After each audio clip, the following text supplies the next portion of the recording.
¿Qué tal? ¿Cómo están ustedes? Me da gusto saludarles. Esta grabación la realizo con el apoyo de Gustavo Adolfo y es la mañana del día 2 de diciembre del año 2015. Quiero referirme y más bien le voy a dar lectura a un documento muy interesante acerca de los 3 primeros años de gobierno de Peña Nieto que, pues con toda honestidad, yo me atrevo a asegurar que ha sido un fracaso, un desastre para los mexicanos. Desde luego que ha favorecido con su política a reducidas minorías de los niveles políticos que están encumbrados en altas posiciones de la administración pública, de los poderes legislativos, del poder judicial. Ellos sí han sido beneficiados, además de consorcios, empresas televisoras, otro tipo de empresas que han sido beneficiadas con las reformas de Peña Nieto. Pero no quiero alargar mucho mi comentario, prefiero dar lectura a este documento que está lleno de verdades y de precisiones. Juzgue usted, téngame paciencia porque está un poco largo. Se llama 3 años oscuros de peñanietismo.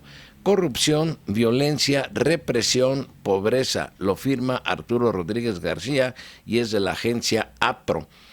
Y dice así: como ninguno de sus antecesores en el México moderno, al presidente Enrique Peña Nieto le bastaron 3 años para detonar la indignación callejera y quedar expuesto por señalamientos de corrupción, dilapidando con ello su popularidad con la misma velocidad con que la construyó.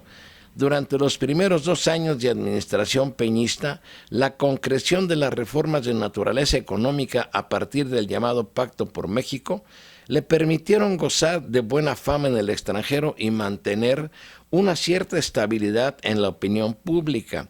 El éxito de su plan lo llevó a cerrar el pacto en agosto de 2014 y repetir que estaba moviendo a México en el discurso y la publicidad oficial solamente.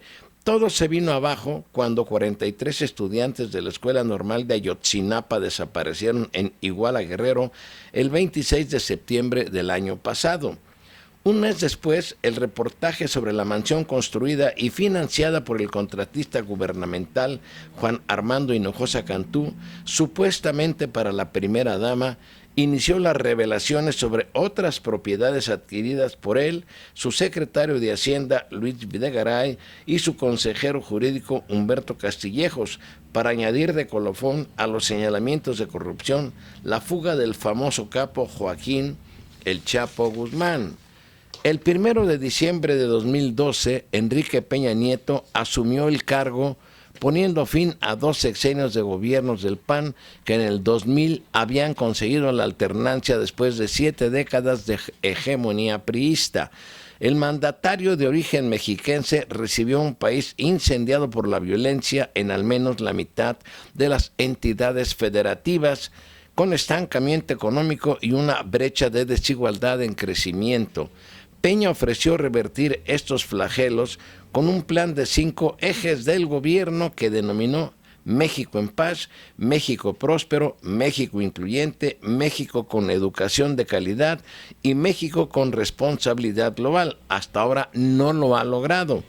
Entre los escándalos y los datos duros, 2015 fue el año en que Peña Nieto se convirtió en el presidente peor calificado de los últimos 3 sexenios, pues diferentes estudios de opinión reflejaron una aprobación en torno a 40%. No obstante, la desaprobación ciudadana no se tradujo en una sanción electoral y en los comicios intermedios de junio logró conservar la mayoría cameral y consiguió mantener para su partido el control territorial con la mayoría de las gubernaturas. Violencia, vulnerabilidad y represión. Peña Nieto prometió en los primeros días de su gobierno que revertiría de manera paulatina la militarización del país, pero esta se mantuvo con episodios de violaciones a derechos humanos por parte de las Fuerzas Armadas y de la Policía Federal, como ocurrió en las masacres de Tlatlaya, Estado de México, el 30 de junio de 2014, Tanoato, Michoacán, el 22 de mayo pasado, y Calera, Zacatecas, el 7 de julio siguiente. Los datos oficiales, sin considerar la cifra negra, es decir, los delitos no denunciados, por ejemplo, de migrantes en tránsito victimados, reflejan 121,000 asesinatos violentos en los 6 años precedentes, 26,569 desapariciones y numerosos delitos relacionados con lo que el expresidente Felipe Calderón llamó en su momento la guerra contra el narco. Al iniciar su administración, Peña Nieto replanteó la política de seguridad y agrupó sus acciones en el eje de gobierno México en Paz. El resultado, de acuerdo con los datos estadísticos del Secretariado Ejecutivo del Sistema Nacional de Seguridad Pública, al último de octubre es de 52,812 homicidios dolosos en lo que va del sexenio. La cifra contrasta con los primeros 3 años de gobierno de Calderón, cuando se reportaron 37,622 homicidios dolosos, es decir, 15,190 homicidios más en los primeros 3 años de Peña Nieto. En cuanto a personas desaparecidas, se reportan 542 en el fuero federal y 12,259 en el fuero común, para un total de 12,801 personas no localizadas en lo que va de la administración de Peña Nieto. En los primeros 3 años del sexenio pasado sumaron 2,945 desapariciones. El gobierno de Peña Nieto no solo enfrenta el fracaso en la política de seguridad por los hechos que reflejan las estadísticas. Todavía en febrero pasado, su gobierno presumía la detención de 93 criminales en la lista de los 122 más buscados. A mediados de 2015 destacaban en la lista de aprehensiones de los famosos jefes de organizaciones criminales como Miguel Ángel Treviño Morales, Z40 o L40, líder de los Zetas, Vicente Carrillo el Viceroy del Cártel de Juárez, Fernando Sánchez Arellano del de Tijuana, Héctor Beltrán Leiva el H de la organización que lleva sus apellidos, Nazario Moreno Abatido de los Caballeros Templarios y Servando Gómez Latuta. Con ellos, lo que en algunos medios se expresó como la joya de la corona, destacaba la captura de El Chapo Guzmán, líder del cártel de Sinaloa. El pasado 11 de julio, el gobierno federal quedó en ridículo cuando el Chapo escapó del penal mexiquense de máxima seguridad del Altiplano. La admisión implícita de la incapacidad gubernamental para controlar las prisiones ocurrió a finales de septiembre, cuando el gobierno de Peña Nieto optó por extraditar a 13 capos y luego a 2 más, es decir, 15% de los líderes criminales que había detenido. Si bien la desaparición no resuelta de los estudiantes de Ayotzinapa evidenció el círculo de corrupción e impunidad, detonando marchas multitudinarias en reclamo de justicia, también dejó ver un aspecto poco abordado hasta ahora, y es que entre los miles de asesinatos y desapariciones que se registran por todo el país, hay un incremento en las víctimas que pertenecen a movimientos sociales o son defensores de derechos humanos, quienes además padecen prisión por motivos políticos y otras agresiones. Un informe anual integrado por las organizaciones Acción Urgente para Defensores de Derechos Humanos, Campaña Nacional contra la Desaparición Forzada y el Comité Cerezo México, presentado a finales de agosto, permite observar que todos los indicadores considerados parte del proceso represivo se dispararon en los primeros 30 meses de la administración peñista. Las diferentes modalidades de agresión aumentaron de 192 casos en los últimos 2 años del sexenio calderonista a 639 en los primeros 30 meses de peñanietismo. Aún peor resulta la estadística sobre detención arbitraria y prisión, pues en todo el sexenio pasado hubo 999 casos y apenas en 30 meses, contando a partir de 2012, suman ya 1,138. Los asesinatos siguen una tendencia al alza. En todo el sexenio pasado hubo 67 ejecuciones extrajudiciales de dirigentes sociales y defensores de derechos humanos. Con Peña Nieto, a su mitad de su sexenio, suman 47 asesinatos de esa naturaleza. Durante el periodo de gobierno de Calderón se documentaron 53 desapariciones forzadas y una vez más el registro se profundiza a partir de diciembre de 2012, pues desde entonces al 30 de mayo pasado se reportaron 81 desapariciones de dirigentes sociales y defensores de derechos humanos. En la mayoría de esos casos, los redactores del informe han considerado que existe responsabilidad del Estado por acción, omisión o aquiescencia. Como ocurre desde el 13 de septiembre de 2013, en días pasados, la resistencia a la reforma educativa ha detonado la intervención de la Policía Federal. En el episodio más reciente, el secretario de Educación, Aurelio Nuño, concretó la aplicación de las evaluaciones en Oaxaca con el envío de miles de efectivos federales. Aquí viene otro subtítulo: reformas desinfladas. En el discurso público, la publicidad oficial y los contenidos informativos difundidos por el gobierno, más que la seguridad, prevalece el contenido económico, la promesa de mover a México, la prioridad por posicionar la agenda económica, especialmente en relación con las reformas estructurales, implicó un gasto de 14,663 millones de pesos en los primeros 2 años de gobierno. Una cifra que, de acuerdo con las organizaciones civiles Fundar y Artículo 19, jamás se había gastado en los primeros años de gobierno de ningún presidente, una cifra estratosférica. Los comparativos de las mencionadas organizaciones son reveladores de la importancia de la publicidad para el gobierno. Por ejemplo, en 2013 se gastaron 7,119 millones de pesos en publicidad, casi lo mismo que lo destinado al programa para la implementación de la reforma educativa. Más aún, en 2014, lo gastado supera con creces el presupuesto asignado a la Secretaría de Energía, responsable de implementar la reforma energética. Es decir, se han destinado miles de millones de pesos para posicionar a Peña Nieto y sus programas en los medios de comunicación, fundamentalmente en la televisión. El crecimiento económico durante la administración peñanietista en promedio es de 2%. Cada año Videgaray ha errado el cálculo de expectativas y debe ajustarlas una y otra vez. En 2013 previó 3,5%, pero solo alcanzó 1,1%. En 2014 estimó 3,9% y solo consiguió 2,1%. Para 2015 pronosticó originalmente un crecimiento de entre 3,2 y 4,2%. Para ajustarlo, como cada año ha ocurrido, a la baja.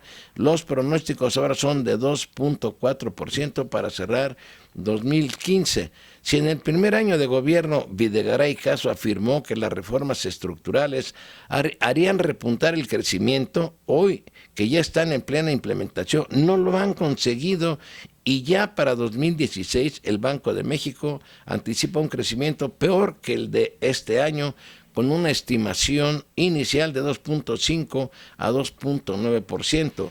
Ese y otros indicadores macro revelan el fracaso de la política económica, si bien se ha visto afectada por factores externos. Mientras tanto, la pobreza aumenta. Apenas el pasado 4 de agosto, APRO publicó un reportaje de Mathieu Tourlier, quien documentó que durante esta administración, cada minuto que transcurre, 2 mexicanos se hacen pobres. La afirmación se basa en los datos estadísticos del Consejo Nacional para la Evaluación de las Políticas de Desarrollo Social, o sea, del Coneval, que registra la condición de pobreza para 55,3 millones de mexicanos, 2 millones de pobres más que al iniciar este gobierno de Peña Nieto. El escenario es aún peor. Al menos 95 millones de personas sufren algún tipo de carencia, lo que las ubica en condición de rezago, mientras que solo 20% de la población se salva del rezago social. Los datos demuestran que las reformas estructurales no trajeron el México próspero, como Peña Nieto denominó al eje de gobierno con contenido económico, ni el México incluyente, como denominó al plan que se prometía reducir la brecha de desigualdad, negocios y glamour. Frente a ese panorama, lo que ha marcado el rumbo de la administración en relación con las políticas públicas es el arribo o afianzamiento de transnacionales energéticas y de la construcción gracias a las reformas, así como la incorporación de los grupos mexicanos dominantes en el sector. Los negocios con Pemex ya empezaron a concretarse y apenas el lunes 30 de noviembre, la primera transnacional de gran escala, Ente Internacional de Hidrocarburos, signó el contrato con Pemex para la extracción de gas y aceite en aguas someras. Las licitaciones han favorecido también a magnates mexicanos como Alberto Balleres, recientemente condecorado con la medalla Belisario Domínguez, con su nueva empresa Petroval, Carso Oil and Gas, de Carlos Slim, cuyo yerno diseñó el proyecto del nuevo aeropuerto internacional de la Ciudad de México, y se alista para la tercera fase licitatoria, lo mismo que New Peak de Grupo Alfa de los magnates de Monterrey. Entre esos negocios cobra especial relevancia el tinglado de relaciones entre inversionistas del sector energético, financieros y clase política.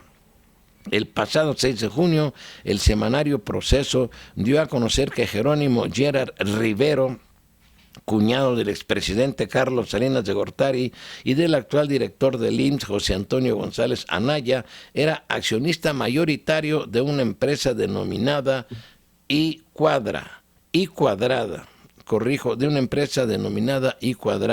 La empresa está dedicada a conseguir fondos de pensiones administrados por instituciones financieras para, a su vez, fondear proyectos de obra pública, de manera que entre sus clientes aparecía Sierra Oil and Gas, una empresa mexicana poco transparente creada para competir por los contratos con Pemex a partir de las reformas. Entre sus principales clientes destacaba también Juan Armando Hinojosa Cantú, el constructor y financiero de la llamada Casa Blanca de las Lomas. Hinojosa Cantú, con alrededor de 60,000 millones de pesos en contratos en los primeros 2 años de gobierno de Peña Nieto, no solo fue el supuesto vendedor y financiero de la residencia para la primera dama Angélica Rivera, lo fue también para el secretario de Hacienda Luis Videgaray en su casa de Malinalco, y presuntamente le rentaba otra residencia en las Lomas al consejero jurídico Humberto Castillejo Cervantes. Esas operaciones, así como la compra de Peña Nieto de una casa en Ixtapan de la Sal al también contratista Roberto San Román, fueron exoneradas de responsabilidad administrativa por el secretario de la Función Pública, Virgilio Andrade, cuyo cargo permaneció acéfalo durante los 2 primeros años de gobierno hasta su nombramiento en febrero pasado, en medio de los escándalos, quien dio carpetazo a esos asuntos el 21 de agosto. Las mansiones no han sido los únicos escándalos de la administración que comprometieron al círculo cercano al presidente y su familia, así como a diferentes políticos de la élite mexicana. Apenas iniciada la administración, el caso conocido en redes sociales como Lady Profeco motivó la salida de Humberto Benítez Treviño, político de vieja guardia nombrado al iniciar la administración como titular de Profeco y destituido tras el escándalo de prepotencia protagonizado por su hija en un restaurante de la Ciudad de México en abril de 2013. Seguirían otros escándalos como el del nieto del entonces Procurador General, Jesús Murillo Caram, quien se introdujo en el domicilio y propinó una severa golpiza a la hija del titular del Centro de Investigación y Seguridad Nacional, Eugenio Imas, según denunció la propia joven víctima. No hubo consecuencia penal alguna. Entre otros escándalos, en abril pasado, otro miembro de la élite mexiquense fue exhibido en redes sociales por utilizar un helicóptero oficial para irse de vacaciones con su familia. mentir para justificar el viaje y luego verse obligado a renunciar. Se trata de David Korenfeld, hasta entonces titular de Conagua. Ahora, en el justo medio de la administración, el escándalo vuelve a cobrar notoriedad, pues se descubrió a la esposa del político, a la señora Sandra Kershenovich, en la nómina del consulado de San Diego, sin presentarse a trabajar, con un sueldo cercano a los $5,000, como documenta un reportaje de Proceso en la edición de esta semana. A ellos se suman los escándalos de los viajes oficiales y familiares que han sido frecuentes en los 3 años de gobierno, y en especial en 2015 a Angélica Rivera se le captó de compras con sus hijas en Beverly Hills en abril, de fiesta en Verona, Italia en agosto pasado, como nunca había ocurrido con una primera dama, ni siquiera con los desplantes y el activismo de Marta Sagún, esposa de Vicente Fox. Rivera Hurtado ha quedado expuesta una y otra vez al escarnio público, en especial desde que asumió la responsabilidad y defendió la presunta legalidad detrás de la Casa de las Lomas. En general, los viajes internacionales han resultado costosos para el país. Al iniciar su gobierno, Peña Nieto planteó como otro de sus ejes México con responsabilidad global. Su intención manifiesta desde el 1 de diciembre de 2012 era reincorporar al país a la discusión y la toma de decisiones internacionales, una tradición perdida durante los 12 años de gobiernos emanados del PAN. Sobre las cerca de 40 giras internacionales, la Presidencia de la República informó que hasta octubre se habían erogado en ellas alrededor de 100 millones de pesos. Solo la visita a Londres en marzo pasado costó oficialmente 7.1 millones de pesos. A París lo acompañaron unas 400 personas, 51 invitados más que los que viajaron a Londres en mayo. En su visita a Bruselas rentó para él una suite de lujo que costaba 40,000 pesos la noche. Vuelvo a leer este párrafo. A París lo acompañaron unas 40 personas, 51 invitados más que los que viajaron a Londres. En mayo, en su visita a Bruselas, rentó para él una suite de lujo que costaba 40,000 pesos la noche. Un análisis del gasto presidencial realizado por Reforma el 30 de septiembre demostró que por los gastos en viajes, publicidad y servicios generales, la presidencia de Enrique Peña Nieto ha sido la más costosa desde 1990. Con todo, para hacer frente a las dificultades económicas, el mandatario ha ordenado una política de austeridad que ya suspendió recursos a programas y proyectos gubernamentales para 2016, con lo que arranca la segunda mitad de la administración con menos dinero y los ejes de su gobierno vencidos. Y claro, a esto falta agregarle hechos de impunidad y de desacato como el de Alfredo Castillo Cervantes, que fue citado por un juez federal aquí en Michoacán. El juez federal pues es de carácter nacional, nada más que tiene sede en el estado de Michoacán. Fue citado, entre otros funcionarios, a comparecer por aquel asunto de Apachingán, donde fueron asesinadas una infinidad de personas por elementos de la Policía Federal, bajo las órdenes directas de Alfredo Castillo Cervantes, de todos los estropicios con resultados de muerte que causó en Michoacán, y este señor Alfredo Castillo, con el manto de impunidad que le da su amistad con Peña Nieto y las recientes declaraciones del secretario de Educación Pública, que lo protege totalmente, se burla, evade, no solo a la justicia, que eso sí es muy común entre los políticos y entre los amigos del presidente, no, se burla de toda la población michoacana que estamos lastimados por los acontecimientos que él generó aquí en Michoacán y que no han sido sancionados. Aparte de eso, el escándalo que trae en la CONADE. Y esto lo quiero comentar porque hace unos días Peña Nieto, en una reunión con procuradores de justicia, dijo que uno de los principales problemas de este país era la impunidad. No, esto es incongruente. Si él reconoce que es la impunidad, pues que empiece por casa, que empiece por él mismo y sobre todo por sancionar a quienes, siendo sus amigos, sus compadres o sus socios, le han hecho un daño terrible a este país. Y le agradezco mucho su paciencia para escucharme, y todo el crédito desde luego se lo doy a la agencia APRO, de donde tomo íntegro este documento al que le he dado lectura, un excelente trabajo de Arturo Rodríguez García de la agencia APRO. Muchas gracias.